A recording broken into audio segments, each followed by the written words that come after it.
Hi everyone, and welcome to Dracast episode 6. It's been a very long time since the last time we made an episode, and there have been quite a few changes to group gameplay and skills in both Wrathstone and elsewhere, with the introduction of Necromancer, for example, and it's been very interesting to watch how different organized guilds and groups have reacted to those changes with both their gameplay, watching their streams, and generally fighting in game. So we wanted to share our point of view on how you should react to these types of changes and discuss how, as a guild, we go about adapting to them when they're both good and bad for our gameplay style.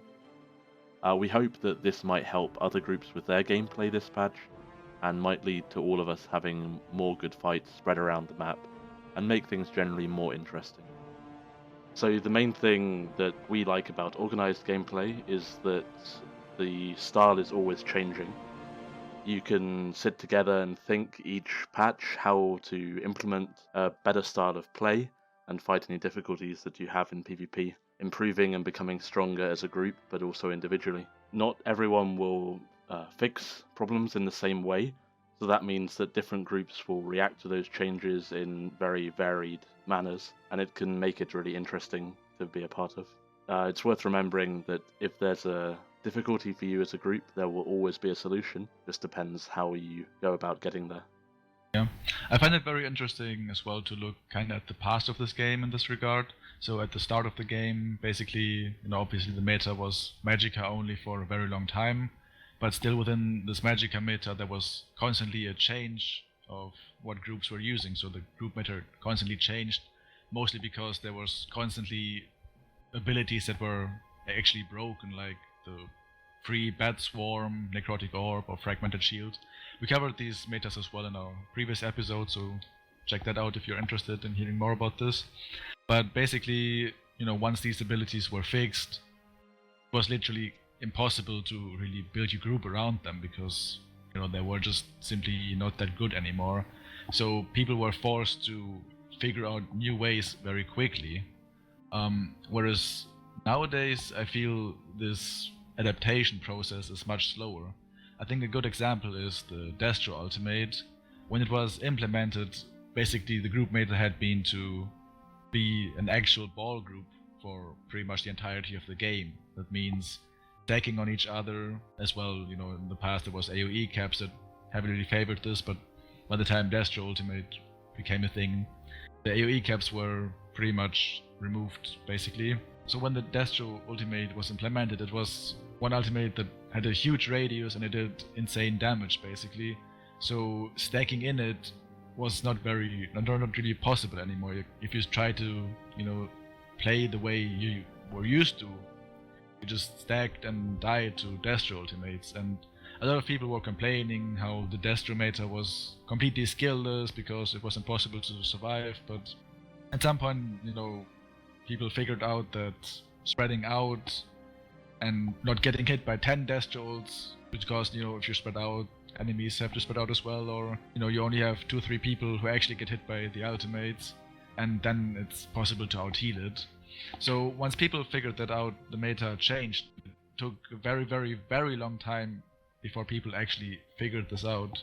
Yeah, so also, for example, as a group, a lot of people decided to run Plague Doctor.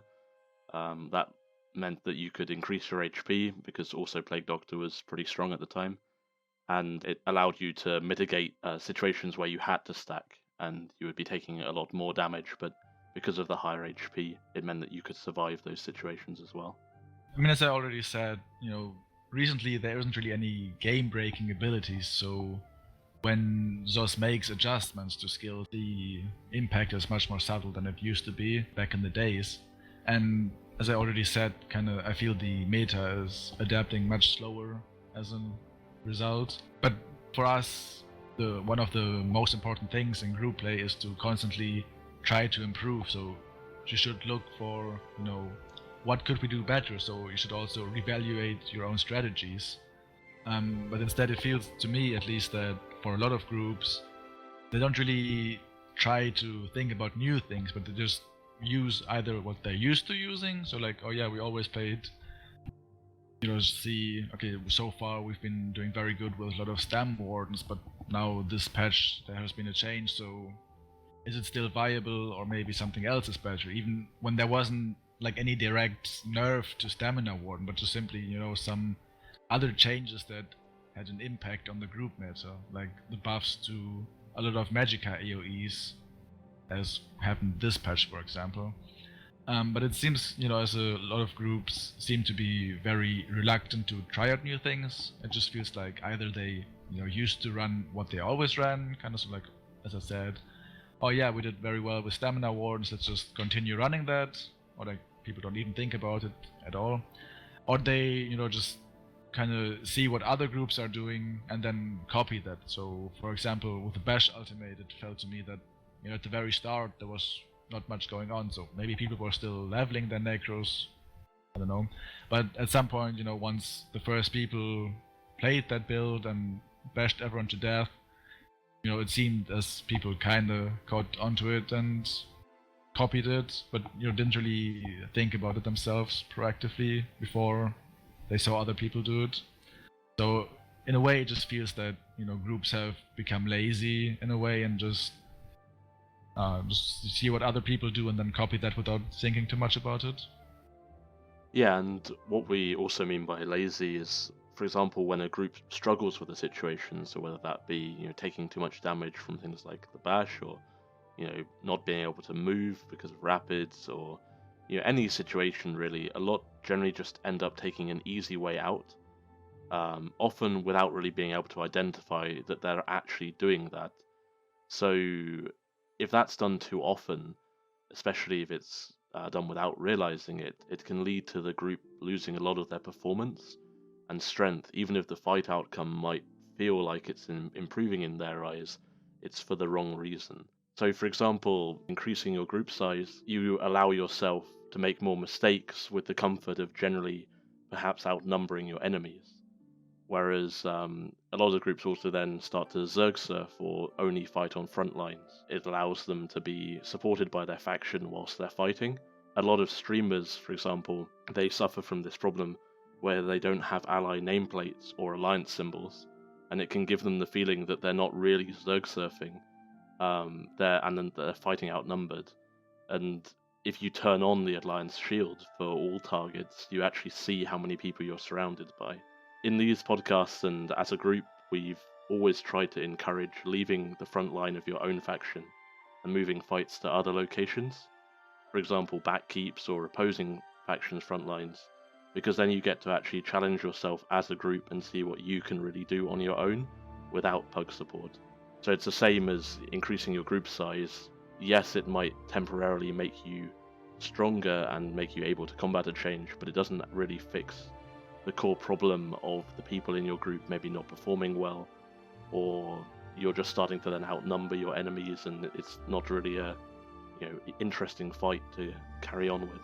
Also, a lot of groups can tend to rely on sets and abilities to carry them, but not actually realize that that's what's happening. So, for example, Earthgore was a good way of thinking about it.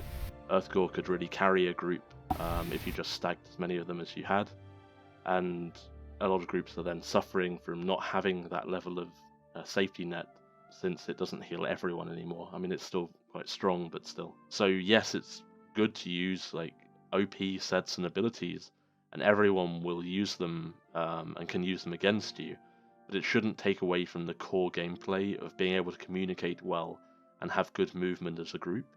And if you lose those ideas because you're convinced that a certain set or ability will carry you, eventually when that is removed, you'll find it a lot harder to adapt.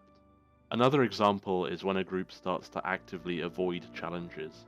For example, going to another area of the map away from where you know there is an enemy group or a hard fight in order just to fight a handful of pugs. Or refusing, for example, to push into a tower when you twice outnumber the enemy inside, just because there is some chance that you might lose. Don't get us wrong, we aren't saying that you should never Zerg surf, never outnumber your enemies, because everyone should be allowed to play how they wish. Everyone does Zerg surf, or do these things once in a while, but if you do them, you should actually be able to identify that. Don't call something a GVG when you're double the number or inside your own faction. There's a difference between just having fun and being aware of what you're doing, or for example thinking that pugs don't matter or they're a detriment to your group because they might proc VD, because that's really not the case. For this reason, it's really important to always try and gauge what it is you're fighting, whether that's an enemy group, just pugs, do you outnumber them, are they equal to you? Only by doing that can you understand what level of challenge or risk you're putting your group into. I guess, we talked a lot about that groups, from our perspective, don't do the right thing. So we would also like to talk a bit about what we think groups should do to adapt to changes in a new patch, or just to changes in, what they play, like changes in gameplay generally. So of course there's no foolproof recipe to how to overcome problems and adapt to changes. So we try to illustrate the thought process behind it, and I guess a simple 3-step recipe. So first of all, you should try to figure out what's the real problem, then you should try to figure out possible solutions, and then you should just try out some of these solutions. So going a bit more into detail, so first of all, figuring out the real problem. What we mean with this is that, the game is very complex, so what you perceive as a problem on an intuitive level might just be the symptom of a different problem that's kind of hidden. For example, if you look at your death recap and you see that you have 3 storms on it, I think a very intuitive thing to say is something like, "Oh my god, I got killed by 3 storms, storm is so broken, oh my god." But, you should always think about, is the real problem the storm, or could I have done something else, like spreading out to avoid that? And, in that case, I think it's much more likely that the real problem is your movement in a group and not actually, the fact that you get hit by storms. And in order to figure out the real problem, I think it is very helpful to record some fights and watch them later again, because in the situation itself it's very hard to notice everything, so usually focused on something, but if you rewatch it you might notice things that you didn't notice in the actual fight. That might be very helpful. So from personal experience, for example, sometimes my Magicka management was very bad when I was playing a new build, for example, and I didn't really notice it in-game because, I was raid leading as well, so my focus wasn't really on my resource bars. But when I was, rewatching some clips later, I noticed that, there was a lot of downtime in which I could use Spellsim to get my Magicka back up again, but I was just looking around, looking for enemies, without casting any skills. And, things like this, for example, are very hard to notice sometimes in fight. And, this example wasn't really about group things, but just personal things, but I think it illustrates very well what I'm trying to get at. Another important point is to be self-critical, because there's no shame in admitting that you did something wrong, because, if you don't admit, at least to yourself, that you did something wrong, it is very hard to improve. And, as we said like earlier as well, a lot of people seem to just put the blame on what they perceive as unfair gameplay or broken abilities, and at that point it's very hard to continue looking for improvements, because if you just kind of call it a day, say, "Oh yeah, this is broken, nothing we can do," then of course you will always have problems with it. And this is especially something that you should be aware of if you're a group leader yourself, because in a lot of situations the real problem might very well be the bad calls from the raid leader, or just even missing calls. Or, if an enemy group is pushing and you just say spread out and don't say anything for 10 seconds, and you can't really be mad if people, aren't close to you after 10 seconds or something like this. So you always need to be asking yourself, what could I personally do different, and don't just assume that there's nothing you can do. Another thing is you should also try to be constructive. So it is very easy to, again, focus on the bad things, say, "Oh, we can't do this," or say, "Oh yeah, this is your fault." But with this you don't really get anywhere. So you should really try to find a solution, or like figuring out the problem without doing it in an offensive way, because if you say, oh yeah, like this guy is a problem, he's so bad, oh my god, then it just creates a very bad atmosphere in the guild where no one wants to admit that he did something wrong. And as I said earlier, it's very important to be self-critical, and just creating this toxic environment would kind of undermine that. And kind of going back to what I initially said about figuring out the real problem, you shouldn't underestimate the power of for example, support ultimates that you don't really see on your death recap necessarily. As for example, a negate, like if the enemy group is running the healing negate morph, you won't see negate on your death recap, but everyone who plays in a group knows that negate is one of the most deadly abilities. So again, you really need to look at the fight and not at your death recap to figure out what's actually causing the problems. Some important things to consider as well when trying to figure out what the real problem is, that when you are reviewing these videos or thinking about your gameplay, don't just focus on bad calls. It's also very helpful to see what people did well. So was someone in a good position when they were healing? Was there a good counter negate or something like that? Because it allows people who maybe aren't doing so well to learn from those good examples, to actually see something that's positive and say, let's do more of that, can be very helpful. Additionally, you should always avoid thinking that as a group you're too good to change. ZOS doesn't have to fix the game in order for you to overcome a problem. You should be able to adapt, whether that's by using certain skills or gear, or finding some workaround without ZOS having to do something for you. Obviously, when things are broken, we hope that ZOS will fix them, but at the end of the day, every group is in the same environment. It's just about how they decide to adapt. As Sankt mentioned, the second part about figuring out how to actually solve the problem, I think a good place to start is, for example, to focus on strengths and weaknesses of different abilities. If we take a look at Bash, and we'll go into it in a bit more detail later, it's a very visual ultimate. It requires players to actually use an action, unlike Destro, for example. They can be stunned and rooted. Destro goes off around you, has a slightly bigger radius, but if you're stunned, it's still doing damage. And you can also often outrun the Bash Necro, because if they're casting other abilities, then their Bash spam is slower. So looking at the strengths and weakness of an ability can help you figure out how to counter it. There could be, for example, changes to CP, different sets, or different ways of playing. For example, Sank mentioned spreading out. They may or may not be valid for different abilities. So I think that's a good place to start.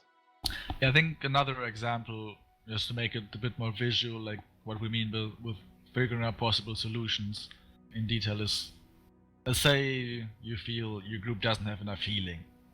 Then, of course you need to determine if it's actually the real problem or not, but just say you have this problem, we're very squishy, we die a lot.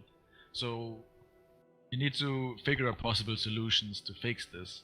So, what could you do? A very intuitive thing would be to say, let's replace a DD or a support with another main healer. Another option would be to, check if the healers actually run optimized builds, because if they have wrong sets with wrong traits, maybe no impenetrable, they have the wrong skills, the wrong CP, maybe they lack some healing passives from AVA, or maybe just, the DDs in your raid don't have impenetrable gear or do have wrong gear. Just make sure you have everyone with good builds. Maybe that already might fix your problem. Another approach would be, instead of removing a DD and adding a main healer, could be to say, okay, we have, let's say, 6 DDs.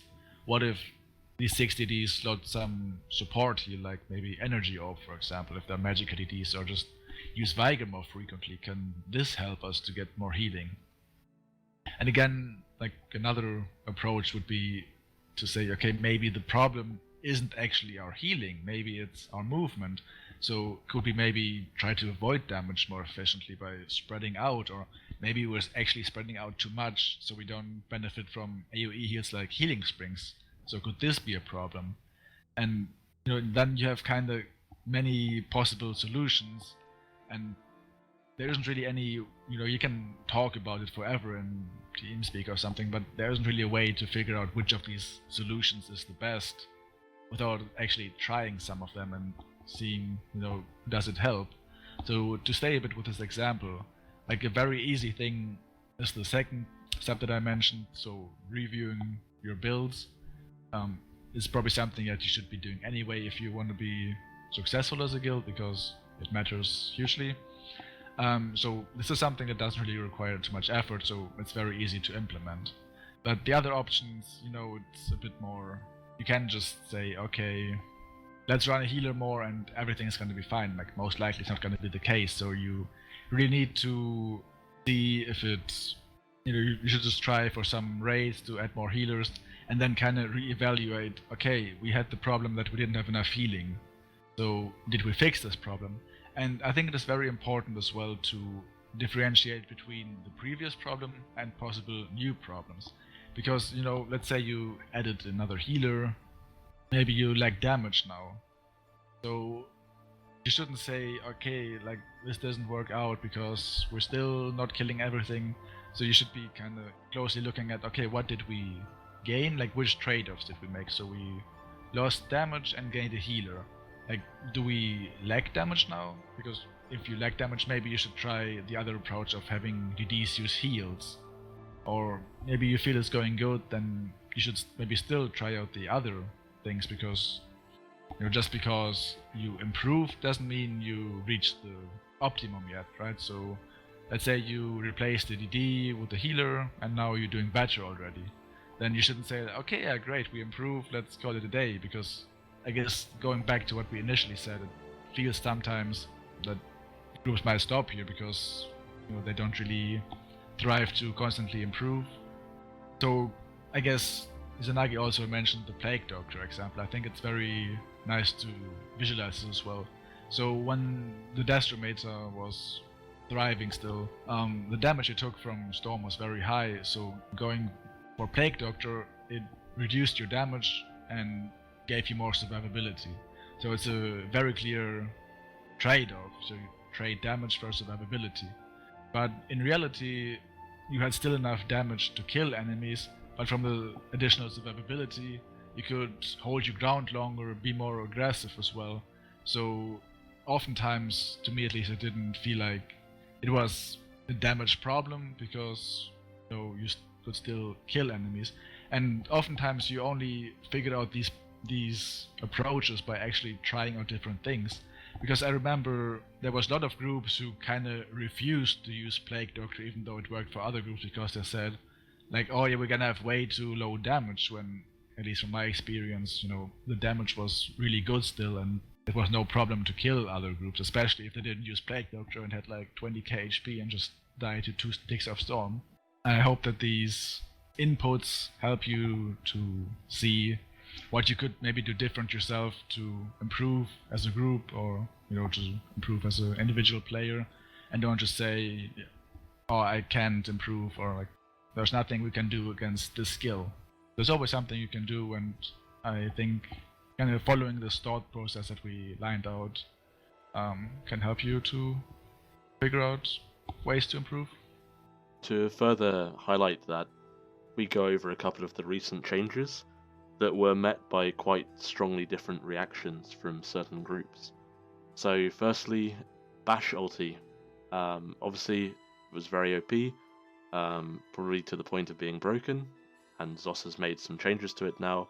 We're recording this the day after the changes, so I haven't had a chance to try it out, for example. I don't know if you have, Sankt, but it's obviously I been haven't nerfed. really tried it out, but at least from looking at the change, I would assume that that's very bad now. But again, as I said, you can't really be sure unless you try it.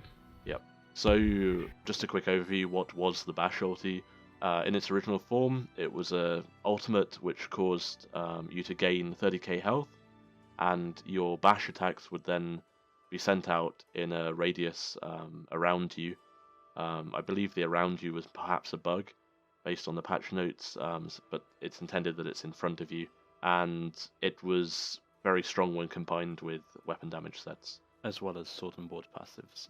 So the reason why this was so strong is because the bash had a cooldown of half a second, and so it could be spammed, and every half a second you'd be getting hit for like 8 to 12k, maybe less if you specifically built for that.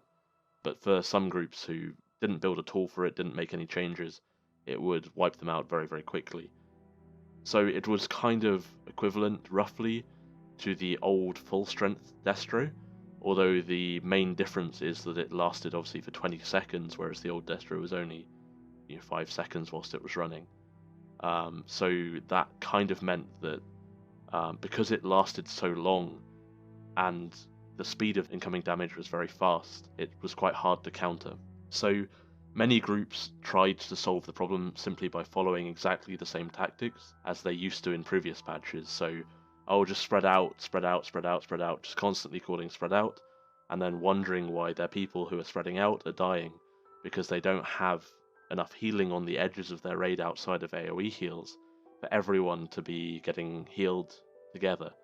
So, if a Bash Necro, for example, or 2 Bash Necros, or perhaps even more if you were fighting a large group with many of them, or even pugs, focused one specific area of your raid that was spread out, it was very hard to give healing to that area and also heal the rest of the group in general. So you'd often end up getting whittled down, or someone would die very fast, and depended on who it was, obviously the goal is to not lose anyone when you're fighting outnumbered. So groups tended to get increasingly frustrated with the lack of solution, and rather than look for a solution to that, they'd often just make some of the lazy changes that we discussed above, getting bigger, frontline zerging, all that sort of stuff. And it's quite interesting how when it's an ability that kills people, the level of complaining is often a lot higher than, for example, let's say the maneuvers change.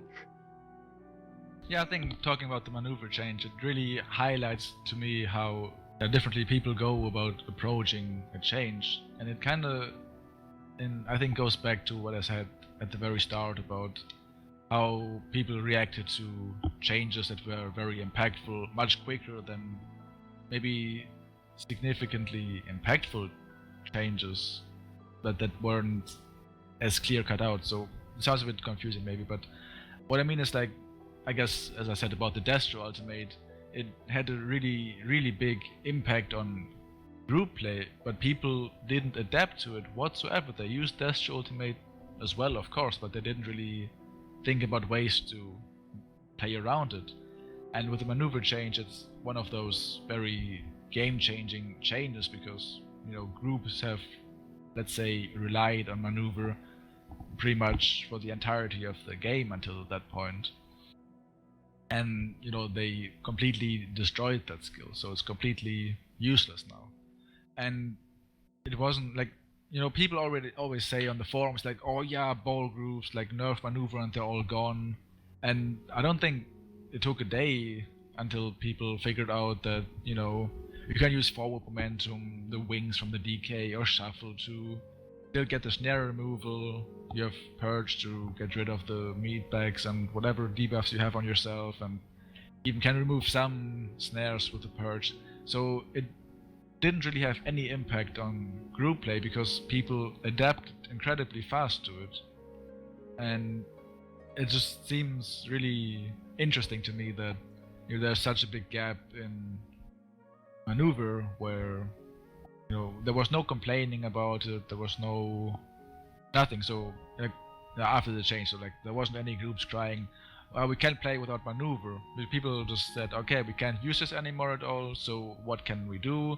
And obviously, it's kind of not that hard to figure out that there are other skills, but with Destro Ultimate, for example, or like maybe more recently the Bash Ultimate, people don't really try to adapt. It's just, oh yeah, Bash, it's broken, we can't do anything. And of course it's broken, but we can always do things about it. So it kind of goes to kind of show what we mean with, like, when we say groups are just people in general are just looking for easy explanations instead of actually trying to find a solution. Because as we see with the maneuver, everyone is perfectly capable to find ways to adapt.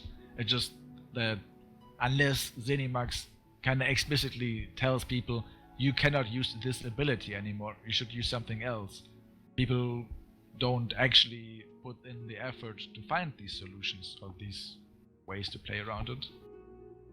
Yeah, so I think in conclusion, it's been really interesting to see how groups have reacted to all these recent changes, whether or not they've been able to adapt, or whether they've become more what you'd normally associate with sort of pug groups in the sense of getting larger, starting to zerg surf, that sort of thing. Maybe just complaining about an ability and doing nothing to really counter that, or being envious or upset that other groups use a certain mechanic and they don't want to change. The main thing to keep in mind is that neither great success nor great failure is the end of the road. The only thing that matters is having the courage to carry on fighting. Those that do can conquer new heights, and those that don't, well, people don't remember their names. Thanks everyone for listening. I hope that we'll record another episode soon. If there's any topics you'd like us to discuss or get our feedback on, please feel free to leave us a comment.